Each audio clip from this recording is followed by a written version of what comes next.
Graça e paz, irmãos. Boa noite. Vamos dar continuidade, então.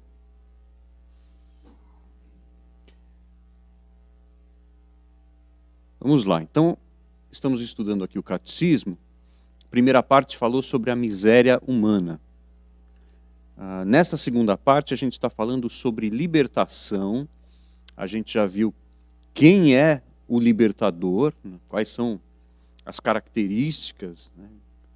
O único que atende todos os requisitos para ser de fato o libertador é Jesus Cristo.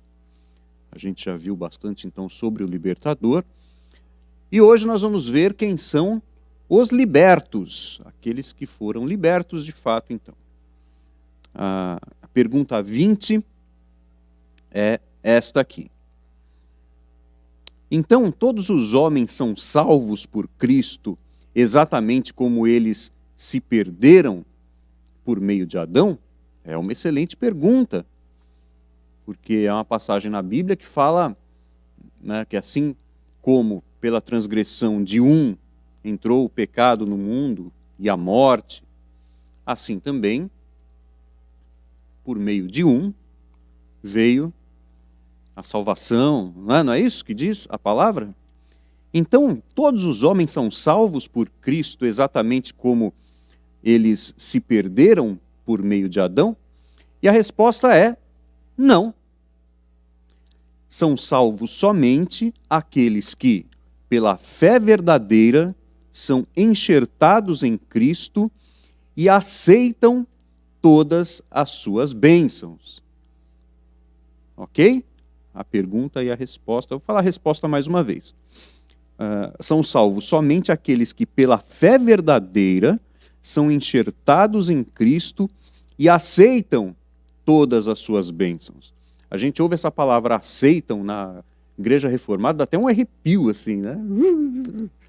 Como assim? Você está dando um ensino arminiano? Olha, de fato, são salvos aqueles que aceitam todas as bênçãos, né? Mas tem aqui pela fé verdadeira. E isso a gente vai continuar a partir da semana que vem, a gente vai falar um pouco mais sobre essa fé verdadeira. Aí vai fazer todo sentido, tá?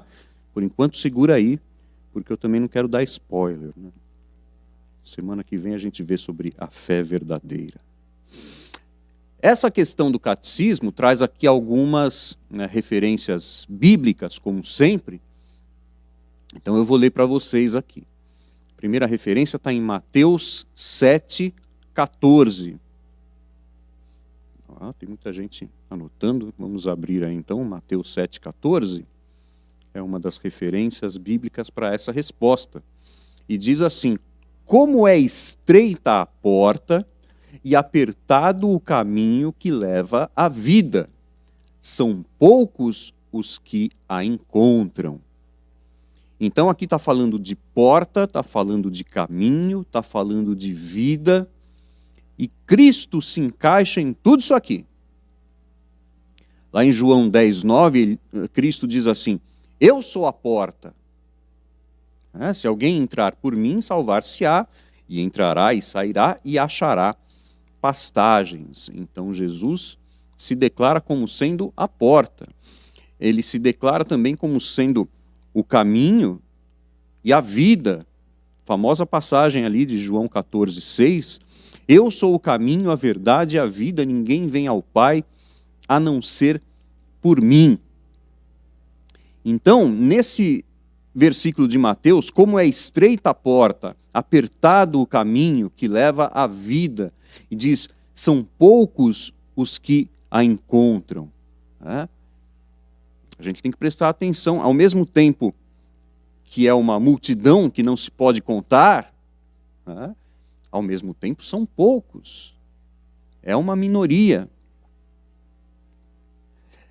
Essa pergunta vem para bater de frente, né, com aqueles que são universalistas, né, que acham que todos serão salvos e tal. Vamos aqui à próxima referência, que está em João 3. Ele usa aqui versículo 16, 18 e 36. Tá?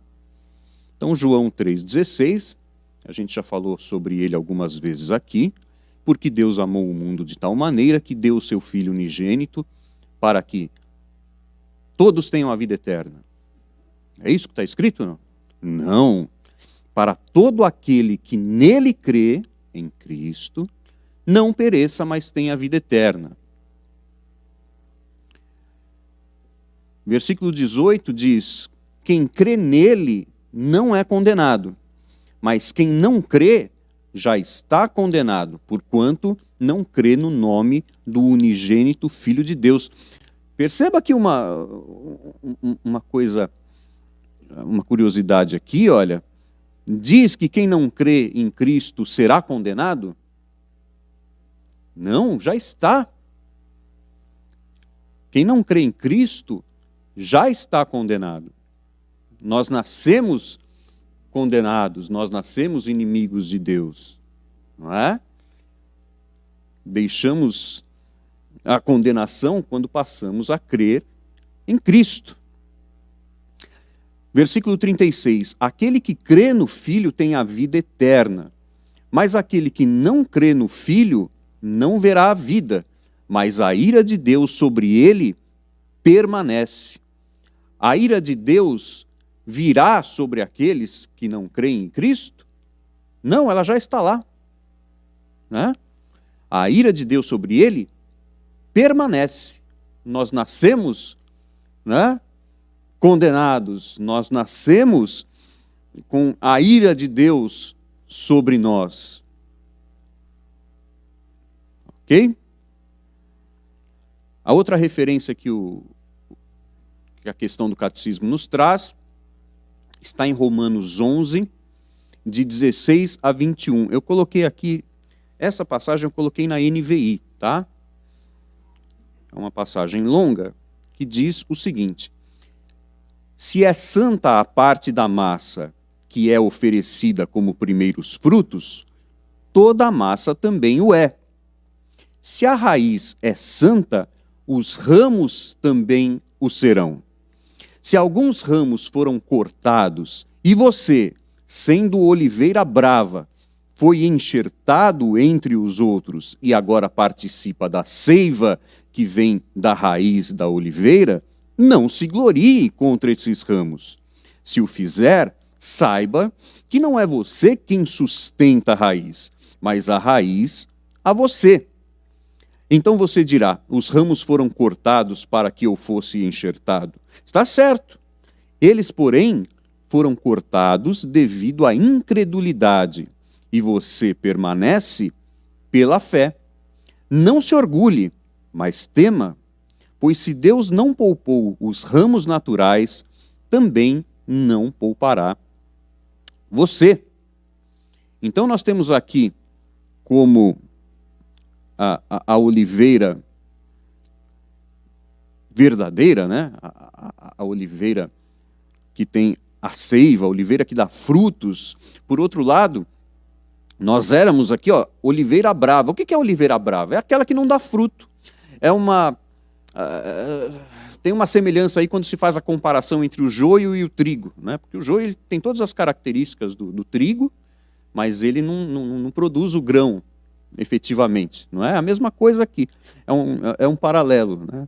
Nós éramos oliveira brava, e aqui a gente lembra dos galhos que foram cortados como os judeus que não creem em Cristo, né? Cristo é a oliveira verdadeira, genuína, né? E nós somos enxertados. Pedro, uma ocasião, disse que Paulo tem algumas coisas meio difíceis de se entender, né? Que ele fala de um jeito. Ele fez isso com toda a reverência, com todo o respeito, reconhecendo, né, a autenticidade, a veracidade da palavra de Paulo, mas ele falou, puxa vida, de vez em quando Paulo fala algumas coisas que a gente não entende. Eu acho que João falou a mesma coisa de uma forma mais simples. Lá em João 1, 11, 12, João diz o seguinte, é a mesma coisa, tá?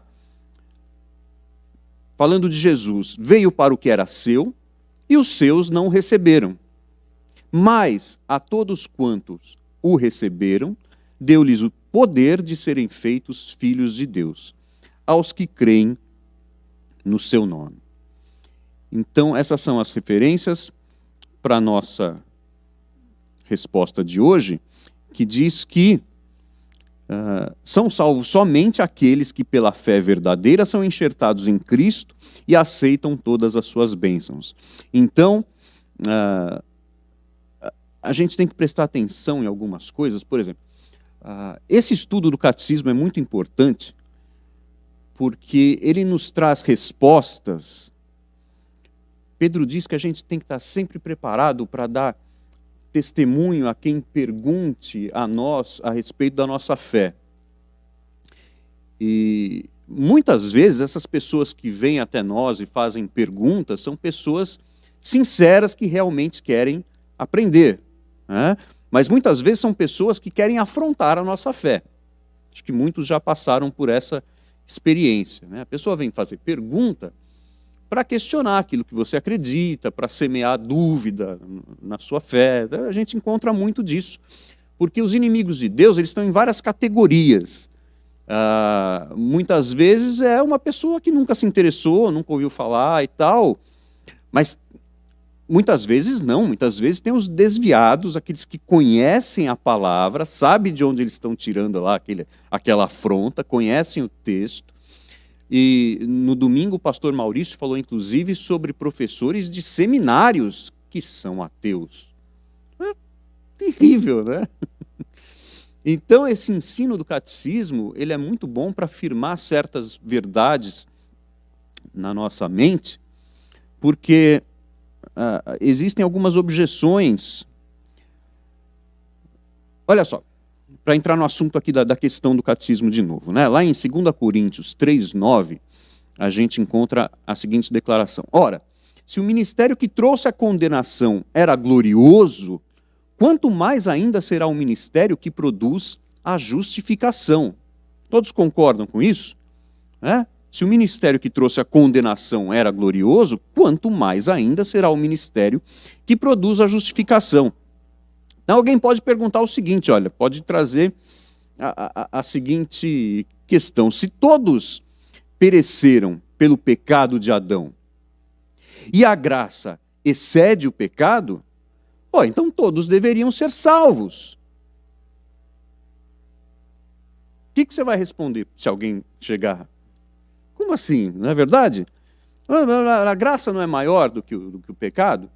Todos foram condenados, não foram? Então a graça deveria trazer à vida todos.